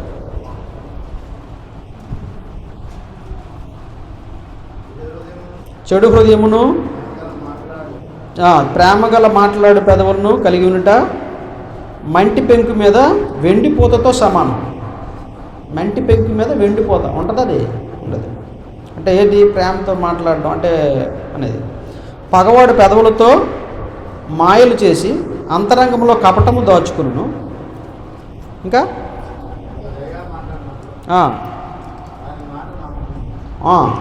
వాడు దయగా మాట్లాడినప్పుడు వాని మాట నమ్మకము, వాని హృదయంలో 7 హేయమైన విషయములు కలవు.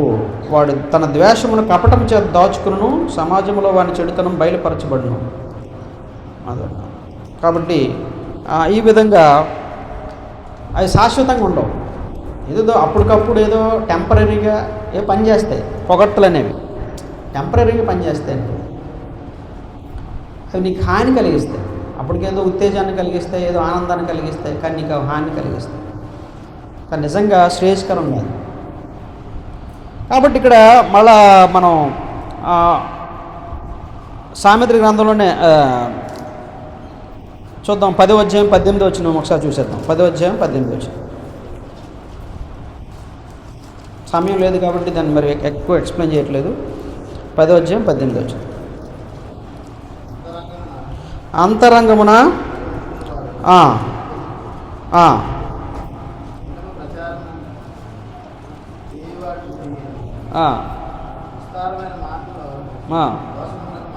ఓకే, బుద్ధిమంతుడు. ఓకే, తర్వాత ప్రకటన గ్రంథం 3వ అధ్యాయం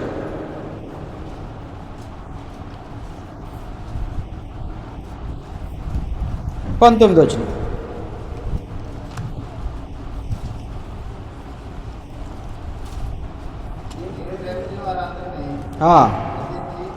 దేవుడు కూడా ఏం చేస్తున్నాడటండి? దేవుడు కూడా ఏం చేస్తున్నాడు? నేను ప్రేమించి వారందరినీ గద్దించి, అదండి, నేను ప్రేమించి వారందరిని నేను గద్దించి శిక్షిస్తున్నాను. నీవు ఆసక్తి కలిగి, అది కాబట్టి గద్దించినప్పుడు ఏం చేయాలా? ఆసక్తి కలిగి ఏం చేయాలంటే మారు మనసు పొందాలి. అలాగే 2వ అధ్యాయంలో చూడండి, అక్కడ 2వ అధ్యాయంలో మనం దాని దగ్గరకు వద్దాం. హెబ్రీ పత్రిక 12వ అధ్యాయం 10వ వచనం కూడా చూద్దామండి. హెబ్రీ పత్రిక 12వ అధ్యాయం 10వ వచనం. ఇవి చాలా ప్రాముఖ్యమైన సంగతులు అండి. ఇవి మనకు అర్థం కాకపోతే మనం మోసపోతాం. హెబ్రీ పత్రిక 12వ అధ్యాయం 10వ వచనం ఆయన ఏమన్నాడండి?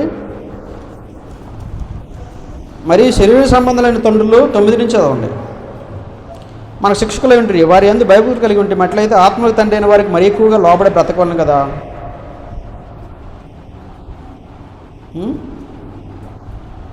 తర్వాత ఏమైందండి?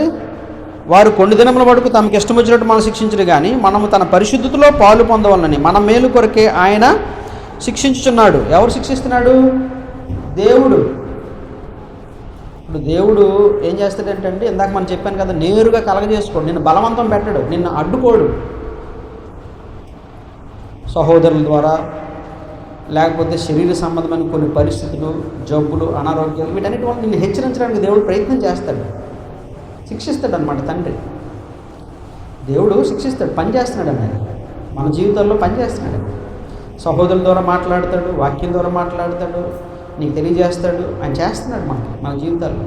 అలాగే కొన్నిసార్లు జబ్బులు, సమస్యల ద్వారా కూడా మనల్ని హెచ్చరిస్తూ ఉంటాడు దేవుడు, అడ్డడానికి ఆప్ చేయ ప్రయత్నం చేస్తాడు ఆయన తెలుసుకునేటట్టుగా. కానీ అప్పటికీ మనం వినలేదనుకోండి, అప్పటికీ మనం తెలుసుకోలేదనుకోండి, ఏమవుతుందండి? ఆయన కట్టడి చేసి ఆపాడు. నేను వెళ్ళకుండా కట్లు కట్టేసి, చేతులు కాళ్ళు కట్టేసి నేను ఉంచాడు ఆయన. అందువల్ల ఆయన ఏమన్నాడండి?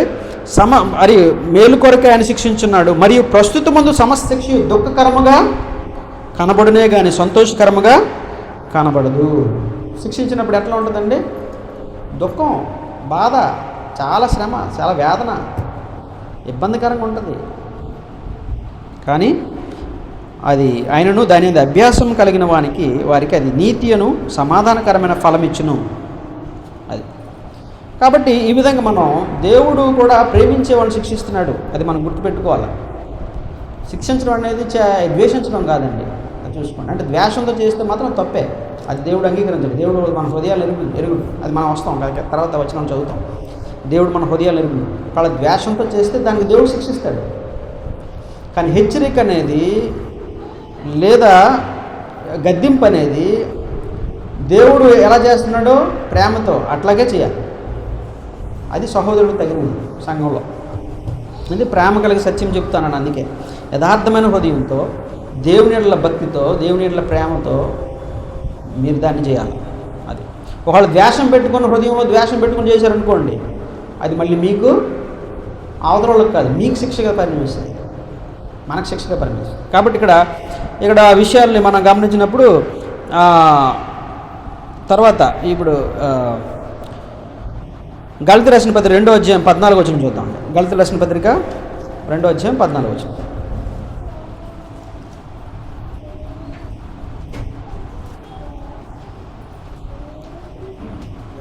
పౌలు గారు ఇక్కడ ఏం చేశారు? పేతురు గారు, ఆయన అపోస్తులుడు, ఈయన కూడా అపోస్తులుడే. పౌలు గారు ఏం చేశారట? ఆయన కపటంగా ప్రవర్తిస్తున్నప్పుడు లేదా పక్షపాతంతో ప్రవర్తిస్తున్నప్పుడు, అంటే పౌలు గారు సందర్భం చెప్పేస్తాను, మీకు టైం లేదు కాబట్టి. అక్కడ ఏమన్నాడంటే పేతురు గారు అక్కడికి వచ్చినప్పుడు, యెరూషలేముకి వచ్చినప్పుడు, అక్కడ ఉన్నటువంటి అన్యజనులకు యూదులకి భేదం ఉంది. అక్కడ అన్యజనులకి యూదులకి భేదం ఉంది. అంటే భేదం ఉండేటప్పుడు ఏం జరిగిందట? అన్యుల పక్షాన యూదులు చేరరు కదా. అప్పటికి వాక్యం చెప్తున్నారు, పరిశుద్ధాత్ముడు అన్యజనుల మీదకి వచ్చాడన్న సంగతి తెలుసు. 10వ అధ్యాయంలో అపోస్తలుడు పేతురు ఏమన్నాడంటే, మనల్ని అంగీకరించినట్టుగా దేవుడు అన్యజనులను కూడా అంగీకరించాడని చెప్పినాడు. ఇవన్నీ చేశాడు ఆయన. చెప్పిన తర్వాత యెరూషలేములోకి వీళ్ళందరూ కలుసుకోవడానికి వస్తే, యూదులందరూ వచ్చేటప్పటికి ఎవరి పక్షాన్ని వెళ్ళిపోయాడు పేతురు గారు? యూదుల పక్షాన్ని వెళ్ళిపోయాడు. అన్యజనులందరినీ పక్కన పెట్టేశాడు. అమ్మో, అన్యజనులతో మళ్ళీ కూర్చుంటే యూదులు ఎక్కడ మనల్ని చేసేస్తారు అని చెప్పేసి యూదుల పక్కకి వెళ్ళిపోయి అన్యజనుల పక్కన పెట్టేశాడు పౌల్ని, అన్యజనులందరినీ.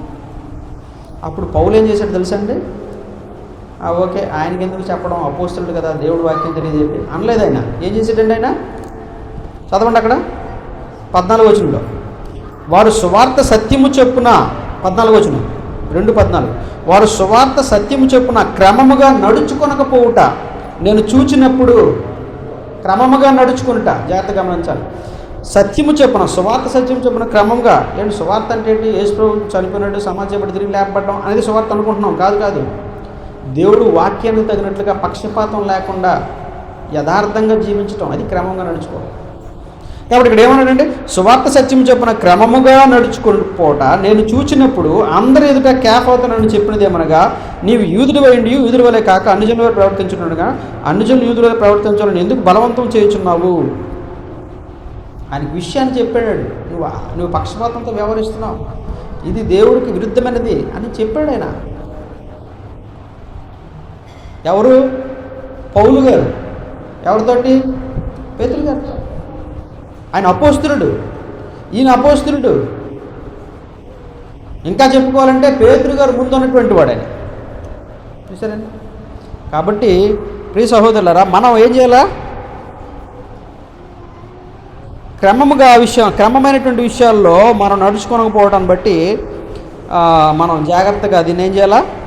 మనం చెప్పాల్సినటువంటి బాధ్యత, సహోదరులను మందలించాల్సినటువంటి బాధ్యత ఎవరైనా కూడా, అది నేనైనా మీరైనా కూడా, ఇది ఇలా చేస్తే బాగుంటుందండి, ప్రేమతో మనం చెప్పడం అనేటువంటిది చాలా ప్రాముఖ్యమైనటువంటి సంగతి ప్రియ సహోదరులారా.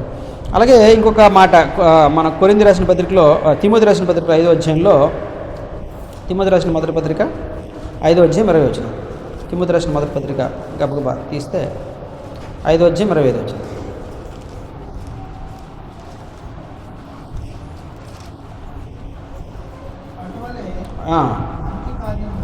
లేదండి, 5వ అధ్యాయం 20వ వచనం. ఇతరులు భయపడి నిమిత్తము పాపము చేయువారిని అందరి ఎదుట గద్దింపుము.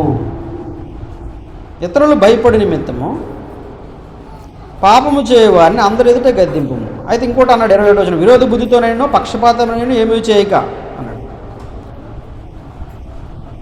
కాబట్టి ఈ పక్షపాతంతో కానీ విరోధ బుద్ధితో కానీ మనం క్రైస్తవులు చేయకూడదు.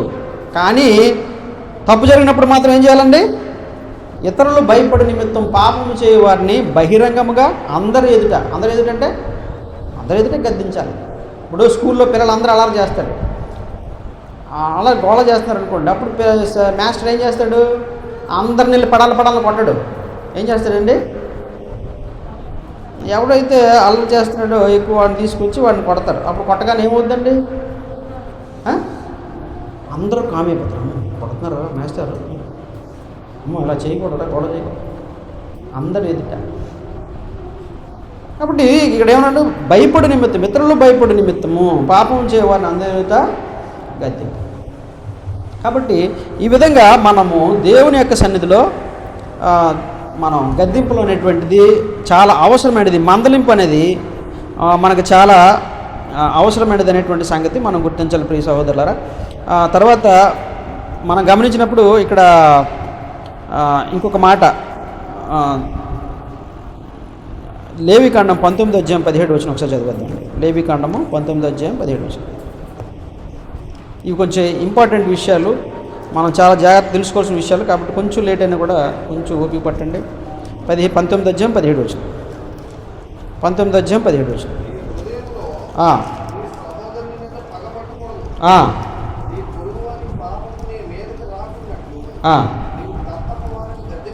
అంతేనండి. నీ హృదయంలో నీ సహోదరుల మీద పగ పట్టకూడదు. క్రైస్తవుడికి, దేవుని కుమారుడికి పగ అనేది చాలా భయంకరమైన, దేవుడు క్షమించడు. కాబట్టి పగ పెట్టుకోకూడదు. ఏమన్నాడంటే ఆయన, మీ పొరుగు వాని పాపము నీ మీదకి రాకున్నట్లు నీవు తప్పక వారిని గద్దింపవలను. ఒకళ్ళు గద్దించకపోతే నీ మీదకి పాపం వస్తుంది. గద్దించకపోతే అది నీ పాపం అవుతుంది, నీ తప్పు అవుతుంది అనమాట. అది నీ పాపం నీ మీదకి వచ్చేస్తుంది అదనమాట. కాబట్టి గద్దించాలి, మందలించాలి అనేటువంటిది ఎంత ప్రాముఖ్యమైనదో దేవుడి వాక్యంలో, దేవుడి సంఘంలో ఎంత ప్రాముఖ్యమైనదో మనం గుర్తించాలి. ఇప్పుడు నేను ఇంకొక విషయాన్ని చివరగా ఒక మాటని చెప్పి ముగిస్తాను. ప్రకటన గ్రంథంలో 3వ అధ్యాయంలో ఆయన అన్నాడు, ప్రకటన గ్రంథం 3వ అధ్యాయము 2వ అధ్యాయం, క్షమించండి, 2వ అధ్యాయం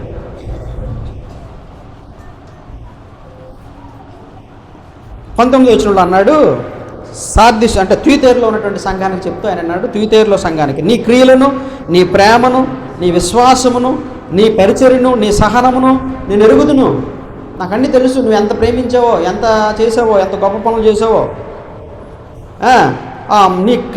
నీ మొదటి క్రియల కన్నా నీ కడప క్రియలు మరి ఎక్కువైనవని ఎరుగుదును. అంటే వీళ్ళు ఏం చేశారండి? మొదటి కంటే వీళ్ళు కడపటి క్రియలు చాలా ఎక్కువగా, ఇంకా ఘనంగా దేవుడిని మహింపరిచారు, ఇంకా గొప్ప కార్యాలు చేశారు దేవుడి కోసం, త్యుతైరలో ఉన్న సంఘం. కానీ వీళ్ళు ఒక్కళ్ళు చేసిన చిన్న పొరపాటు ఏంటో తెలుసండి?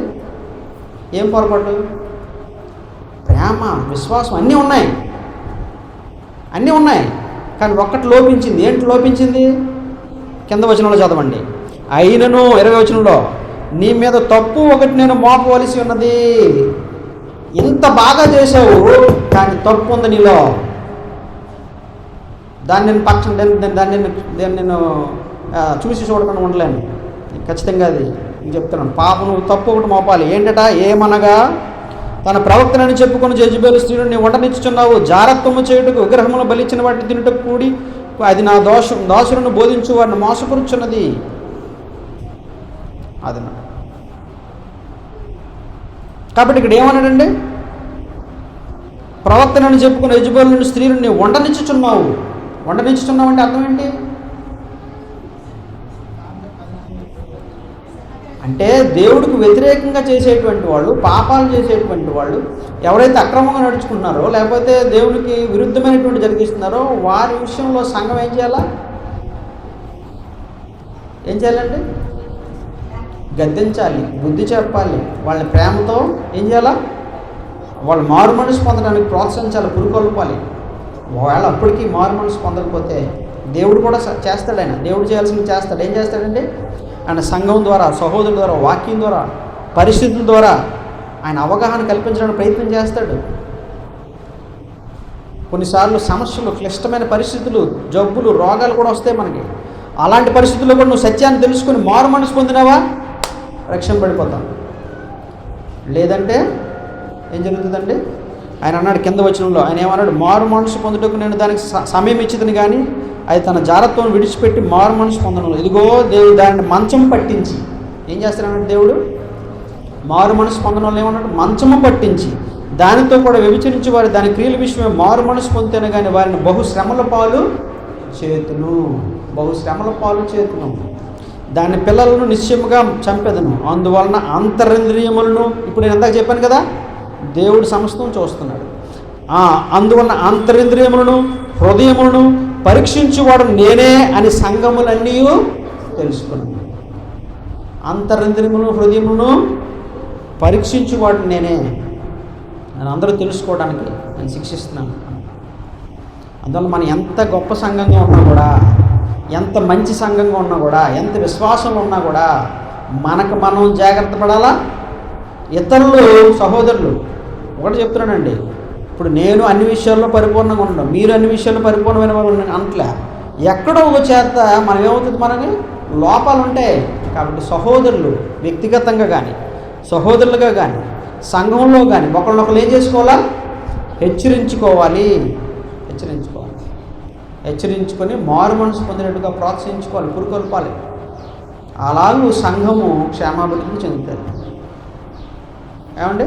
ఆ సంఘము స్థిరంగా ఉంటుంది, దేవుడు ఆశీర్వదించే సంఘంగా ఉంటుంది. మనకి ఆశీర్వాదం, మనతో ఉన్నటువంటి వాళ్ళకి ఆశీర్వాదం, అనేకులకు వెలుగు. కాబట్టి ఇలా చేయకపోతే మనం ఏమవుతామండి? మనం నశించిపోతాం. చరిత్రలో ఎన్నో సంఘాల కాలగర్భంలో తెలిసిపోయినాయి, ఎన్నో దేవుడి చేత శాపాలు పొందినాయి. అలాంటి సంఘంగా మనం కూడా అయిపోతాం. అందులో ఆశ్చర్యపోయిన అవసరం. కాబట్టి ఒక్క లోపం జాగ్రత్త సంఘాన్ని నాశనం చేద్దాం. అందువలన మనం చాలా జాగ్రత్త పడాలండి సహోదరులను. వాక్యం, దేవుడు, సంఘం ఆషామాషి కాదు. మనం చాలా జాగ్రత్తగా మన విషయంలో 13వ అధ్యాయం కొరింథీ పత్రికలో చెప్పినట్టుగా, 5వ అధ్యాయం 13వ అధ్యాయం చెప్పినట్టుగా, మీరు విశ్వాసం కలిగిన వారు ఉన్నారో లేదో మిమ్మల్ని మీరే పరీక్షించుకోండి. అందువల్లనే ప్రభురాత్రి భోజనం తీసుకునేటప్పుడు దేవా నీకు విరుద్ధంగా నేను ఏమైనా చేస్తున్నాను, ఒకవేళ చేస్తే ఆలోచించి పరీక్ష చేసుకొని తను పరీక్ష చేసుకొని దాన్ని తీసుకున్నాను. ప్రభురాత్రి భోజనం మాటలు కాదు, అందుకే దేవుడు తను పరీక్ష చేసుకొని తీసుకోవాలన్నాడు. ఏదో మనం రొట్టి రక్షణ తీసేసుకుంటున్నాం కాబట్టి తీసుకోవడం కాదు. మన సంఘంలో మనం చాలా శ్రద్ధగా జాగ్రత్తగా ప్రభురాత్రి భోజనాన్ని అనుసరించాలి. సంఘంగా ఒక్క శరీరంగా ఉన్నాము.